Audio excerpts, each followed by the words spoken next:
Fala, turma! Sejam bem-vindos a mais um episódio aqui do nosso Tudo Novo Cast, mais um episódio aqui desse podcast que a gente tem feito para poder trazer pessoas que podem nos ajudar realmente a transformar o Estado, pessoas de ideias, pessoas que têm uma profundidade, que possam nos ajudar a nos posicionar. Já fizemos vários episódios aí com pessoas muito especiais. Hoje não vai ser diferente, vai ser um episódio muito especial onde eu quero falar mais com todo mundo que está nos ouvindo sobre a questão do voto, da eleição, sobre a importância de criar uma consciência, né, sobre a política. Estou com um convidado aqui super especial, tem até livro aqui para apresentar para vocês hoje. A gente vive dias assim, né? Eu dentro dessa jornada que nunca fui da política, estou entrando agora na política e percebo como as pessoas estão longe, né? Elas querem se manter distante do voto, se distante da política. Nós criamos essa aversão à política, não acreditamos mais nos nossos líderes, não acreditamos em quem está à frente da política, e isso tem afastado de nós a esperança mesmo. A gente, quando vai perdendo essa capacidade nossa de acreditar em quem nos lidera, de alguma maneira, a gente acaba morrendo, né? Essa é uma pesquisa agora dizendo, por exemplo, que 1/3 do eleitor de Goiás, ele não vai votar em nenhum senador, ele não tem interesse em votar. Quer dizer, é muita gente que se declara que não vai votar em ninguém, que não tem interesse em votar para um cargo tão importante que é um cargo de senador, que é um cargo onde o Senado, né, aprova todas as leis, é o cargo, é a casa que pode fiscalizar o Supremo, é a casa que tem poder de trazer as ideias mais elaboradas, né, do ponto de vista de lei para o nosso país, e o eleitor goiano diz isso. E esse é o que eu sinto mesmo. Eu tenho rodado todo o estado e converso com jovens, converso com grandes lideranças e eu vejo que as pessoas estão com o coração sem esperança, estão sem vida, o coração não bate. É impossível um pai liderar um filho, ser um líder do filho se o filho não acredita no pai. É impossível um gestor, alguém que tem uma empresa, liderar uma empresa se todo mundo desconfia, não acredita na liderança daquela pessoa. A confiança, ela é a base de qualquer coisa que eu vou construir grande. Eu preciso de ter confiança, né?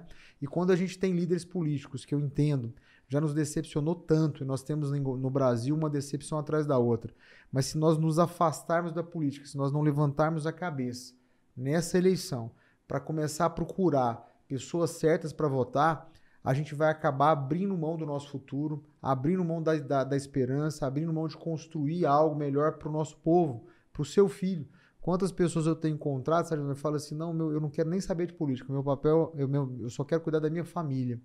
Não tem como cuidar da sua família sem política, né? A política faz parte da nossa vida, faz parte do nosso prato de comida, faz parte da nossa educação, faz parte da nossa capacidade de pagar energia, ela está em tudo. Então nós precisamos criar, sim, em Goiás, no Brasil, uma vontade de se envolver com a política diferente. Nós temos que levantar a cabeça, voltar a procurar. Quem é pessoa de bem tem que começar a ter a coragem, nós temos que despertar mais pessoas com a coragem de entrar na política, temos que trazer novas lideranças, temos que restabelecer isso.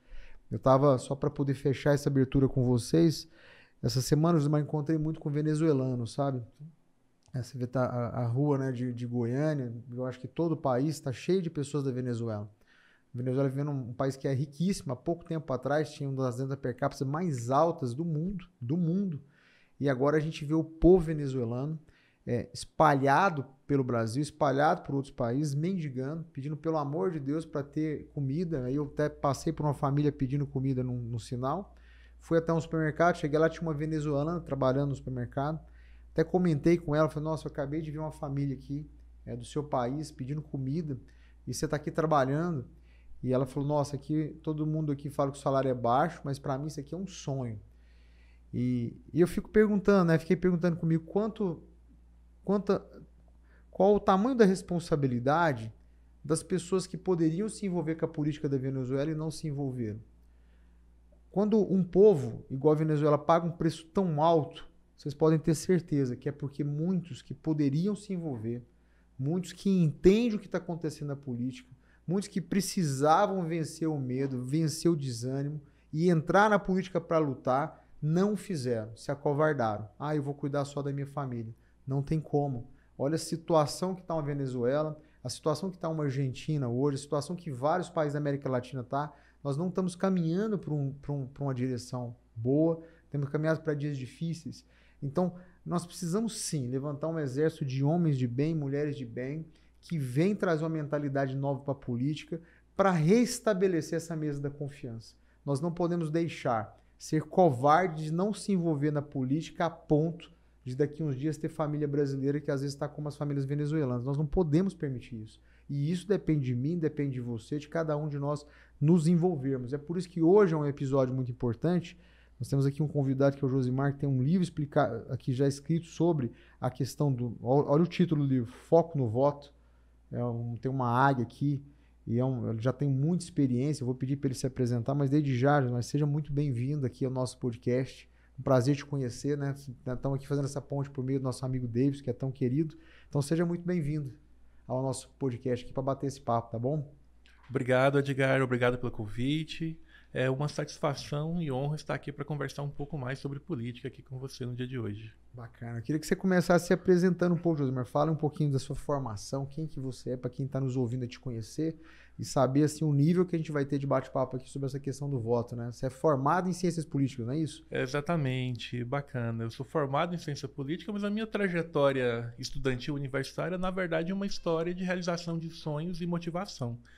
Eu sou de uma família humilde daqui de Goiânia, estudei em escola pública durante todo o ensino primário, secundário, ensino médio, e no meu ensino superior não foi diferente. Fui para a Universidade Federal de Goiás, me formei em Ciências Sociais, depois eu fui para a Alemanha, estudei em Ciência Política, Marketing e Comunicação na Universidade de Eichstätt. Uau. Foi uma universidade privada, porém eu tinha uma bolsa da CAPES, então assim... Não houve custo para minha família, então isso viabilizou tornou real a realização desse sonho. E de volta ao Brasil, e esse período, inclusive, Edgar, foi um divisor de águas na minha vida. Eu consegui me ver como pessoa, como cidadão brasileiro e principalmente ver o meu país com outro olhar, ou seja, uma análise externa, uma visão de fora para dentro. Então foi muito positivo. De volta para o Brasil, eu tinha que devolver todo esse conhecimento e esse aprendizado, né? Então, continuei os meus estudos na Universidade de Brasília, UNB, fiz mestrado e doutorado em ciência política, ou seja, também uma instituição pública que é a UNB. E na UNB, que é um coração que vive política fortemente. Né, exatamente. Eu fiz meu mestrado também na UNB e sei que ali o coração pulsa a política de uma forma muito forte. Né? Foram 6 anos vivendo no coração da política. E, Edgar, toda essa história estudantil, ela se converge com a minha vida profissional hoje. Além de cientista político, eu também trabalho com captação de recursos públicos, então, assim, também sou entendedor de elaboração de projetos e também de descentralização e alocação de recursos públicos, e esse é o modo que eu consigo devolver para a sociedade o que foi investido em mim enquanto estudante. Então, quando eu falo que a minha história é uma história de motivação e de realização de sonho, é por isso, porque hoje, por mais que eu tenha uma atuação também na iniciativa privada, o meu trabalho ele gera resultados para a sociedade. Uau! Bacana, que bacana, Josimar. Você falou uma coisa que fiquei pensando. Quando você estava lá na Alemanha, que você olhava para o Brasil, o que era a visão que você sentia aqui? Você sentia da Europa, quando as pessoas olhavam para o Brasil? O que o Josimar olhava para o Brasil? O que você percebia na gente quando você comparava, dado a cultura que você estava e olhava para nós? O que era o sentimento que te vinha? O que você pode nos dizer assim como... Olha, antes de responder essa pergunta, eu preciso te falar 2 informações. Primeiro, sou filho de família goiana, ou seja, criado embaixo da asa dos pais. E segundo, eu tinha 21 anos de idade quando eu vivi essa experiência na Alemanha. É novo, né? Então, era uma pessoa nova, tinha acabado de... Fazia 3 anos que eu havia completado a maioridade. Então, foi uma experiência muito bacana. Por quê? Porque eu consegui me ver primeiro como pessoa, ou seja, como um cidadão que tem direitos e, ao mesmo tempo, deveres. E, enquanto sociedade, enquanto país como uma união, como um governo, eu vi que tinha muitas coisas que precisavam ser melhoradas. E muitas das vezes são pequenos detalhes, pequenas informações, pequenas ações e atitudes que fariam toda essa diferenciação. Então eu, como pessoa, como ser humano, como cientista político, como profissional que sou, não vou conseguir mudar o mundo e tampouco o país. Mas, dentro da minha vida, dentro da minha empresa, próximo dos meus amigos, da minha família, eu consigo fazer a diferença. E consigo promover dentro do meu ambiente mudanças, ou seja, novas ações, novas atitudes para um mundo melhor, para um país melhor. Então, as minhas principais observações, eu te digo ainda como esse insight aconteceu. Um dos meus artigos finais de curso era sobre o Brasil e sobre a distribuição de recursos. Então, eu tinha que apresentar um trabalho de conclusão de curso, como qualquer um de nós temos que fazer aqui. E aí, durante esses estudos, eu vi a desigualdade muito grande de recursos no país, e assim... E o problema não é exatamente a falta de recursos, é como eles são geridos, como é feita a gestão. Então, eu percebi que o país ele tem muito... Aquela época, há 11 anos atrás, havia muito a ser melhorado, e ainda hoje, em 2022, ainda tem muito que ser melhorado, principalmente nas mudanças mudanças das ações dos nossos governantes. Então, assim, de forma geral, foi essa a percepção que eu vi. Você está na Europa, a gente percebe que é uma questão de cultura, né? Sim. É o que você falou, não é uma revolução, não é trazer outro mundo, é muito mais uma questão de você seguir os seus deveres, saber quais são os seus deveres, né? Saber quais são os seus direitos, você ter um Estado organizado, um Estado que realmente está ali trabalhando com honestidade, trabalhando voltado para o bem público, isso dá um resultado absurdo. A gente está falando de coisas revolucionárias, não? Às vezes a gente pensa assim, nossa, o cara que está na Europa, ele é muito mais inteligente, ele tem outra capacidade. Na verdade, não é. São elementos simples que a gente precisa agregar para a nossa cultura, agregar para o nosso dia a dia, mas que no final o resultado é potencialmente muito grande. Né? Exatamente, Edgar. Deixa eu te contar um exemplo aqui de experiência que eu percebi lá na Europa. Primeira coisa, o Brasil aqui, muitos reclamam que a carga tributária é muito alta. Vamos falar do imposto de renda da pessoa física, 27,5% do salário da pessoa. Na Europa, na Alemanha, eu estou falando especificamente da Alemanha, ele é algo em torno de 34%, 35%. Ou seja, mais alto, né? Mas vamos olhar a diferença. Se na Alemanha abre um buraco na rodovia, ou dentro da cidade, em uma avenida, no dia seguinte ele é reparado, ou seja, ele não está mais ali. Se é período de outono e as folhas caem no chão, no outro dia está totalmente limpo. Ou seja, a população vê os seus impostos sendo aplicados de forma correta. Ou seja, o resultado da política pública, que eu estou citando exemplo de infraestrutura, mas isso se estende a outras áreas de políticas públicas também. O resultado acontece e de forma rápida. Diferente aqui do Brasil, que nem sempre a celeridade é como gostaria que fôssemos. No Brasil tem outro problema, que é assim, os impostos são geralmente de 3 categorias, né? Você tem imposto sobre a renda, que é o caso do imposto de renda, sobre o consumo, que aí você pega nos países de primeiro mundo, esse imposto é muito menor. Consumo é o quê? É o bujão de gás que você vai comprar, né? Então hoje a gente está com dificuldade de comprar um bujão de gás, mas grande parte do gás que você está comprando é o imposto sobre o consumo. Então o Brasil tem um imposto de renda relativamente alto, um imposto sobre o consumo muito alto, que penaliza quem é a pessoa, principalmente a pessoa mais simples. Se você comprar um supermercado, se você for comprar um alimento, tudo que você está comprando, você está pagando imposto sobre o consumo. E tem ainda o imposto sobre o patrimônio, né? Que é quando você vai passar uma herança, que você vai fazer. Então nós somos taxados. Nos 3 tipos que existem no mundo, nós somos altamente onerados para não receber um resultado minimamente como a gente espera. E isso, né, de alguma maneira, a gente sabe que a base de tudo isso está na questão do voto, né? Está na questão do voto, da gente saber votar, da gente conseguir mudar uma cultura da forma como a política é feita mesmo. Mas a primeira coisa é a gente entender a questão do voto. Osmar, fala um pouquinho desse livro, cara. Você falou que é um livro que você até reescreveu na pandemia ele aí, mas é um livro que fala sobre foco no voto. Faz aqui uma apresentação para quem está nos ouvindo. O que você conta nesse livro aqui? Qual que é a experiência que você traz aqui para a gente? Esse livro ele é o resultado de 10 anos de experiência na área política, na atuação profissional na política, como consultor eleitoral.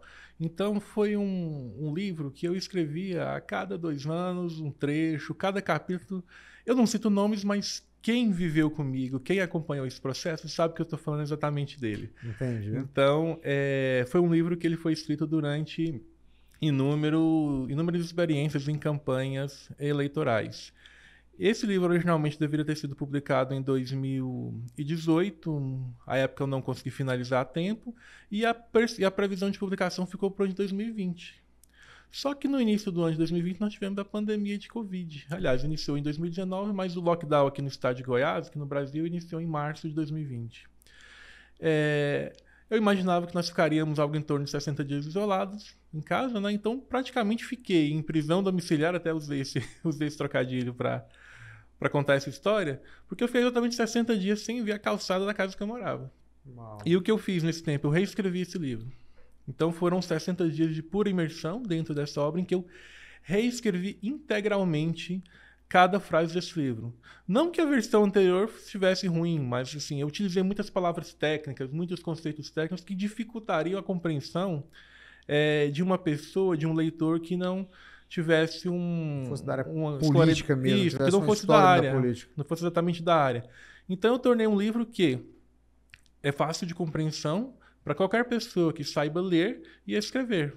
Entendi. E tenha compreensão do que eu estou falando. Você já até trabalhou na campanha do Eduardo Campos, que falou que é uma experiência até uma campanha presidenciável, né? Exatamente, a eleição de 2014. Que acabou tendo um acidente do avião, né? Que fatidicamente tirou a vida do Eduardo Campos e aí paralisou a campanha de você. Você foi para outra campanha nesse Exatamente. A época eu era consultor eleitoral do Partido Político do Distrito Federal. Eu morava em Brasília naquele ano.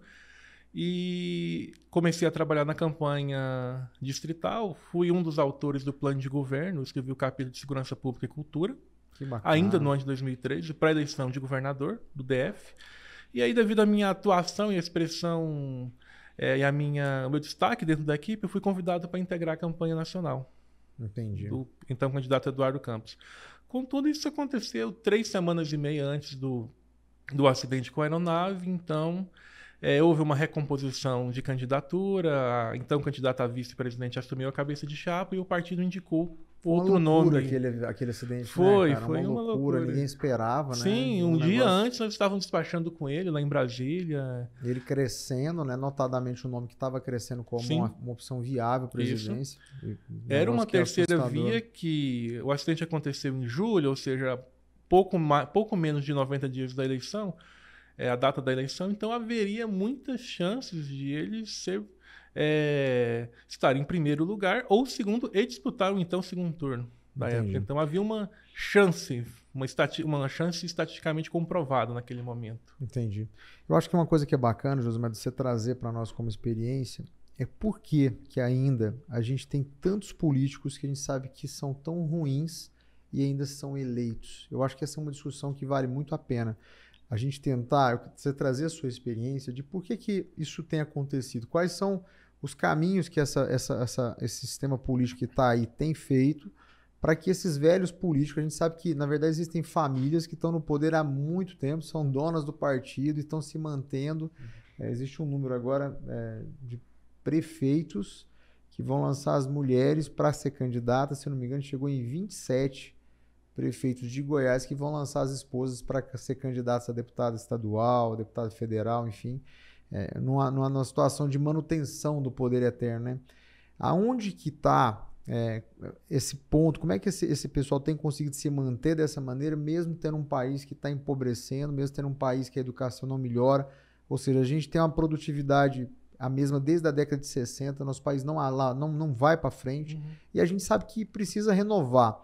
Por que na sua visão, essa renovação não acontece? Onde é que está alguém que olha a ciência política, que tem experiência com você e fala, cara, aqui está o problema, a gente precisa ter olhar para isso. Você consegue dar esse mapa para nós? Assim? Edgar, essa pergunta é muito interessante, que seria um tema para um único podcast.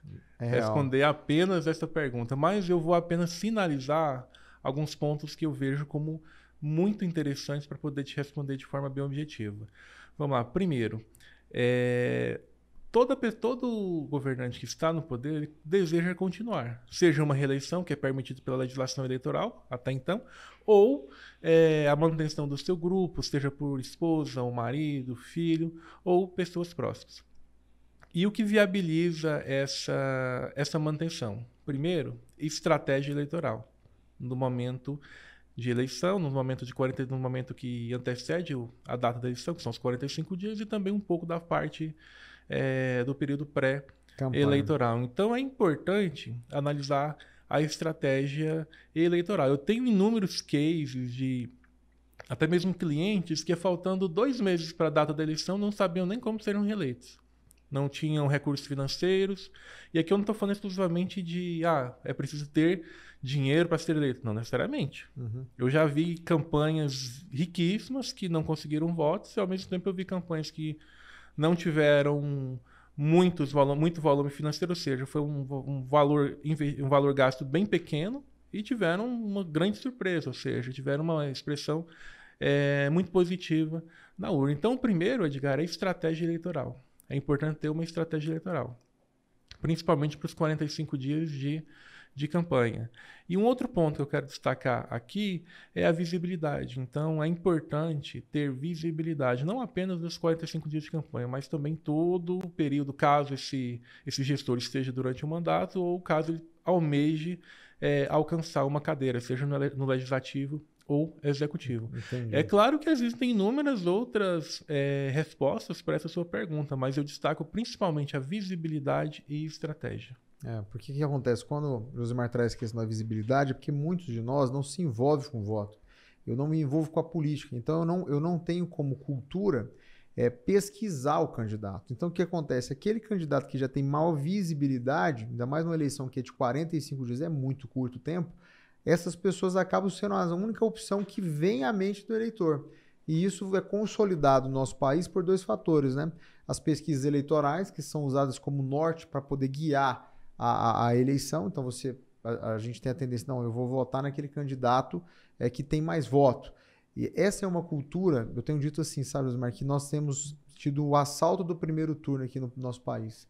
E isso é muito triste. Existe só um momento, na minha visão, o único momento onde todos nós somos iguais é no primeiro turno. Porque no primeiro turno, cada um de nós, ele foi feito para você escolher o melhor candidato. Você não precisa ter medo, você vai chegar a um segundo turno que você vai ter que escolher o menos ruim. Não precisa ficar preocupado. Mas o primeiro turno não. É a hora de você olhar para a lista de candidatos, escolher o melhor. Não se preocupe, você não tem que preocupar com o segundo turno, porque ele vai vir naturalmente. Se o seu voto vai para o candidato A ou B, não interessa. O cara, para ganhar no primeiro turno, ele tem que ganhar da soma de todos os outros candidatos. Então não interessa em qual candidato você vai votar. O único momento, num país como o Brasil, onde tem uma democracia, onde as pessoas realmente são iguais, é na hora de votar no primeiro turno. Ali você pode escolher o candidato que você quiser. Você pode olhar para o perfil, ver quem tem a verdade, quem tem o coração, quem tem a ideia, escolher. Não precisa preocupar que naturalmente no segundo turno a tendência é que você tenha só 2 candidatos e a maioria das vezes hoje no Brasil tem sido 2 opções ruins. A gente acaba votando no menos ruim porque é aquilo que tem na nossa mão.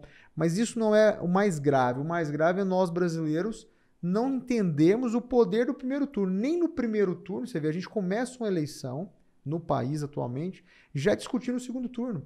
As pessoas não param para avaliar quais são as opções de verdade e quem é da estratégia, mas já percebeu que o brasileiro não consegue ter essa visão de que o primeiro turno não é para se decidir segundo turno. Hoje eu estava num embate grande e alguém me pressionou e falou, pô, você tem que se posicionar no segundo turno. Eu falei, cara, a gente não falou do primeiro. Vamos falar do primeiro. Quando eu trago o segundo, eu estou roubando o primeiro turno. Você está roubando um único momento onde todos nós somos iguais. Só há um momento onde cada goiano, cada brasileiro é igual. Não interessa se ele é um agricultor, alguém que está lá na fazenda simples, não interessa se é uma dona de casa ou se ele é o empresário mais rico.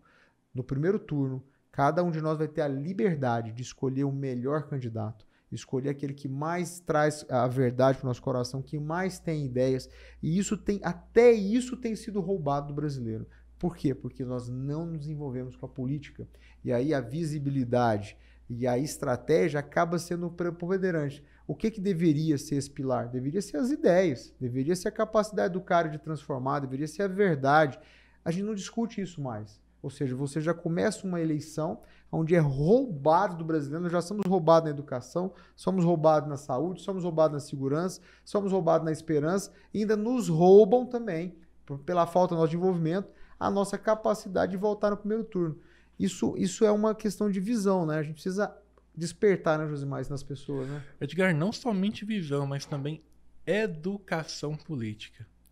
Existem 3 principais tipos de eleitores. O primeiro, aquele eleitor que ele é altamente motivado, que ele vive a política 24 horas por dia e ele conversa e sabe discutir sobre política fora do período eleitoral. Então, pouquíssimos desse jeito, pouquíssimos, né? São a minoria. Percentualmente você chutaria que tanto aí?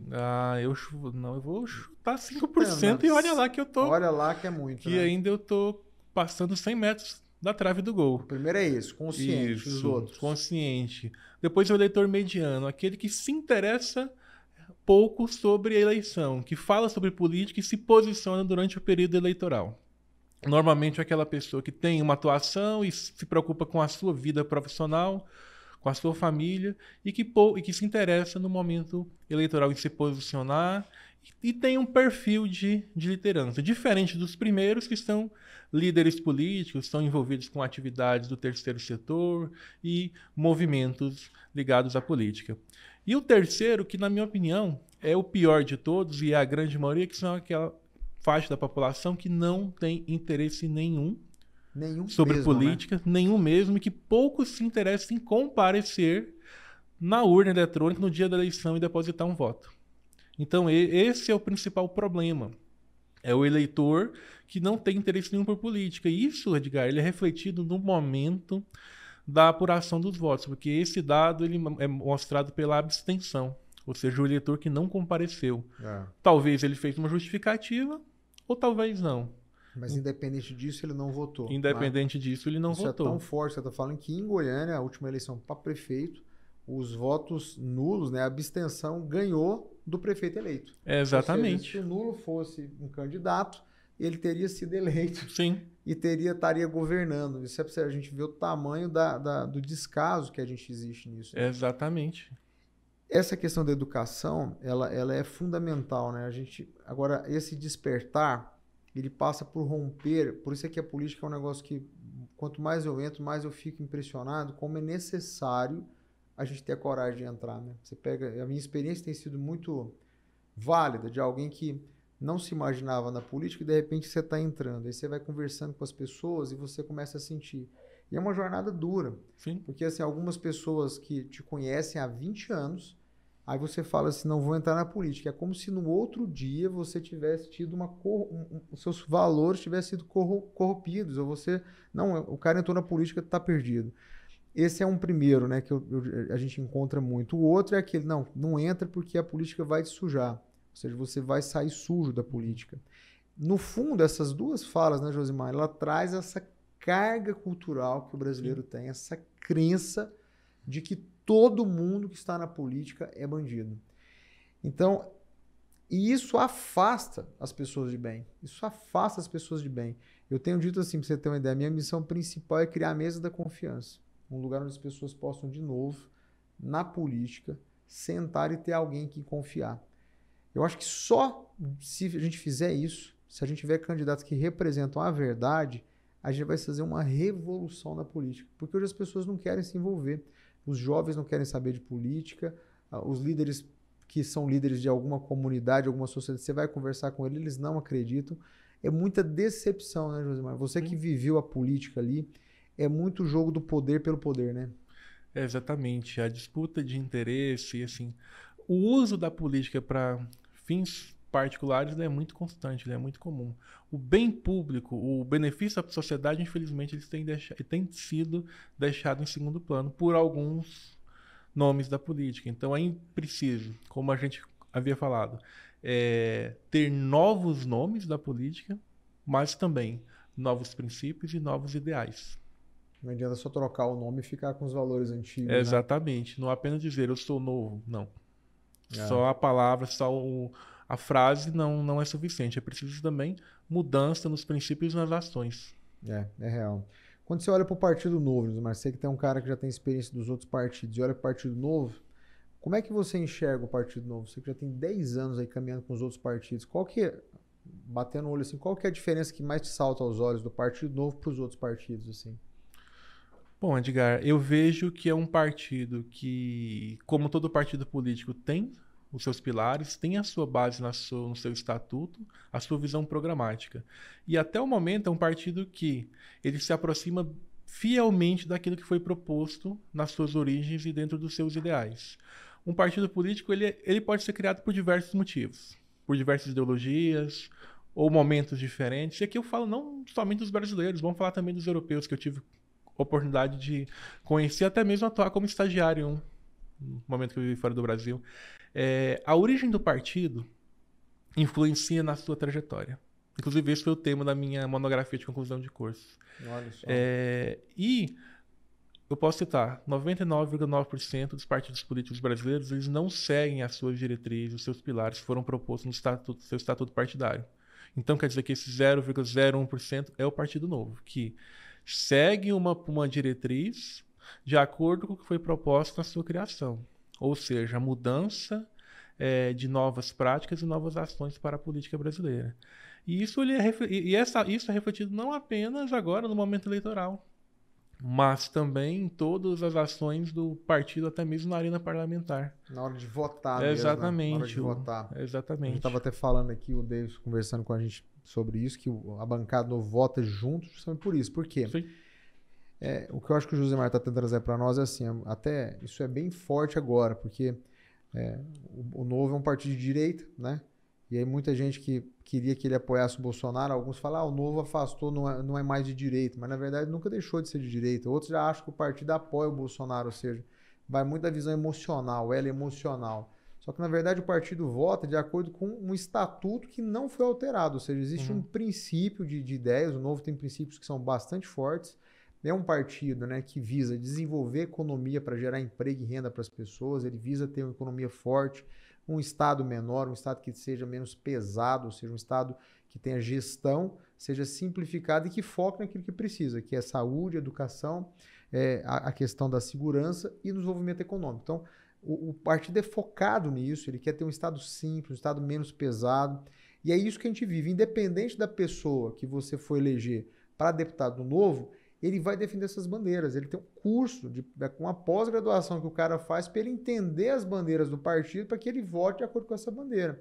É uma bandeira do partido abrir mão de privilégios, por exemplo. É muito interessante isso, que é a questão do exemplo. Os deputados federais do Novo, não sei se você sabe, mas eles só usam metade da verba de gabinete, ou seja, se pode contratar 40 e poucos assessores, o Novo só contrata metade. Eles contratam esses assessores por uma empresa de RH para poder trazer pessoas especialistas. Hoje o Novo lá no Congresso é uma referência. Todos os outros partidos vai ter uma votação complexa, eles vão até o Novo saber como é que o Novo interpretou a lei, qual que é a leitura do Novo, para eles poderem, porque o Novo estuda, né? Ele estuda a lei, ele estuda como é que está o mercado, ele estuda como é que estão as pessoas para saber trazer uma posição. Falou, olha, essa posição aqui é uma posição que a gente tem. Então é um partido que é referência. Eu tive lá esses dias, você vai nos outros partidos, um cabide de empregos, literalmente. Você vê uma coisa engraçada, muito amante do político de um partido que está empregado no outro. É assim, é de verdade. É amigo daqui que está empregado no outro. Você chega no gabinete do Novo, todo mundo lá trabalhando, desesperado, estudando, porque tanto de votação, porque no Brasil é uma fábrica de lei absurda, né? Deveria tirar essas leis. Nos outros partidos, todo mundo tomando café, aquela diversão, aquela conversa, uma coisa assim que até dói o coração da gente ver. Então, isso que o Josemar está falando é real. O partido tem um estatuto, tem um princípio, é um partido que não entra, isso é uma coisa importante de a gente deixar claro, não entra nos costumes, nos valores. Por exemplo, eu sou cristão, mas o Partido Novo não entra nesse mérito. Por quê? Porque ele não quer viver, não quer trazer isso como uma pauta para gerar tanta confusão. Nós vemos hoje um país que vive na confusão por conta de valores, porque eu quero impor um valor para o outro, quero fazer aquilo na marra. E aí eu deixo de tratar dos temas importantes, né, que é desenvolver, que é cuidar da educação, da saúde. Eu acho que isso é uma coisa bacana. Uma coisa que você percebe muito também, mas nos vários partidos, é essas alianças políticas, né, cara? Os caras fazem muito isso aí como promessa de cargo, de secretaria. Isso é muito real na forma como a política é desenhada hoje em dia, né? Exatamente, ou seja, a troca de apoio eleitoral pelo potencial apoio durante um mandato. Então, para isso existe a coligação eleitoral e depois, em um potencial segundo turno ou após a posse, as alianças, coalizões de governo. Então, assim, são instrumentos que são utilizados, infelizmente, por alguns de forma equívoca, de forma errada. Se utilizar de forma positiva, ok, tem sua eficácia, mas infelizmente a gente não vê isso na prática. Você que está trabalhando nas prefeituras, traz um pouco dessa realidade. As prefeituras hoje acabam tendo gente muito despreparada à frente de cargos importantes, né? Exatamente. É preciso ter pessoas técnicas no local certo. Você citou o exemplo do Partido Novo, que faz a seleção por meio de RH. Ou seja, a pessoa ela é contratada por mérito e pelas suas qualificações, ou seja, pelas suas competências. Infelizmente, nós não vemos isso nos municípios. E eu não falo apenas no estado de Goiás, não. Eu falo a todas as unidades da Federação do Brasil. Existem muitas pessoas que não estão preparadas para os cargos que ali estão. Então, é um pouco complicado a gente falar de sucesso nos recursos públicos no curto prazo para governos municipais. É porque é gestão, né? Eu estava falando para o Josimar, eu tenho visitado muitas das cidades do interior, então encontrei municípios em Goiás que o secretário de Desenvolvimento Econômico é primo do prefeito, mas ele nunca montou uma loja de açaí, ele nunca montou um negócio, e ele está à frente da secretária de Desenvolvimento de Comércio, Indústria e Serviços.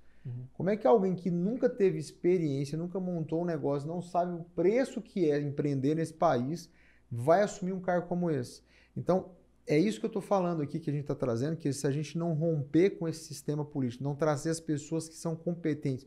Olha o currículo do Josimar, ele tem mestrado, tem doutorado, existem muitas pessoas que são preparadas para assumir, eles estudaram para assumir certos cargos. Tem uma história do empresário que estava contando para nós esses dias, que ele foi na prefeitura de Goiânia para resolver uma situação, e aí foi parar direto no secretário, né? Que é um cara importante, chegou lá e falou, não, eu vim aqui, estou com um problema grave na minha empresa, vim aqui para resolver. Aí o cara atendeu ele e falou, não, assim, na verdade, assim, eu estou aqui, eu sou o secretário, mas eu não entendo nada disso aí, não. Quem entende é uma menina ali, espere que ela vai te atender.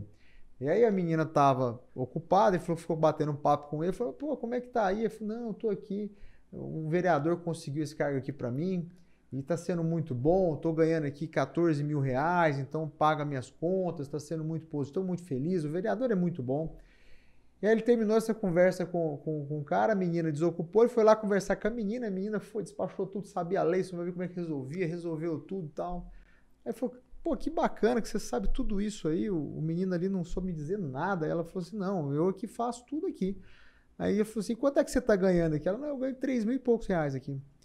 Ou seja, ela era quem sabia, ela dominava, ela resolvia, e ela ganhava 3 mil reais, enquanto o outro cara ganhava 14 e não sabia fazer nada. Qual é a chance de uma estrutura dessa dar certo? Qual é a chance disso funcionar? Não funciona nunca. Não é à toa que a gente vive um estado de pobreza. O nosso país está empobrecendo, nosso estado está empobrecendo. Você pega, hoje o Goiânia ganha 15% menos que a média nacional, nossa educação é um caos. Hoje só 8% dos jovens goianos sabem o básico de matemática. A gente não consegue, não existe uma diferença, né, de uma criança goiana para uma criança que nasce na Coreia do Sul, na Austrália. Não existe nada de diferente. O que existe é a gente não entregar educação de qualidade. Não existe recurso para a saúde, existe. Nós estamos falando sobre isso. Quanto de recursos da saúde, né? O pessoal do meu plano falou que fez uma estimativa que deixou-se de pegar 170 bilhões de reais na área da saúde porque não havia pessoas competentes para ir lá fazer o projeto e pegar esse recurso. Então nós temos que entender isso. Se nós não rompermos com essa velha política, esse sistema de cabide de empregos. É por isso que o Partido Novo não faz aliança. Muita gente fala assim, mas como é que vocês esperam ganhar a eleição? Por meio da mobilização sua que está nos ouvindo. Nós precisamos nos envolver na política, nós precisamos crescer o número de pessoas que querem ver uma mudança. Nós não estamos condenados a viver para sempre nessa política. Ou a gente começa a votar em quem vai dar o exemplo, vai colocar as melhores pessoas. Nós precisamos que ganhe bem quem tem capacidade, quem está preparado para assumir. É assim que a gente vai entregar as coisas de qualidade para o nosso povo, para entregar o Estado que o povo merece, né, Josimar? É isso que a gente precisa fazer. Não é fácil, né, meu amigo? Você ajuda, inclusive, prefeituras a conseguir recursos. Senão os caras não conseguem pegar, né? Exatamente. Uma das minhas atuações profissionais é consultoria em planejamento estratégico para a captação de recursos. Porque não é importante apenas captar o recurso, mas é importante também planejar a execução desse recurso no município.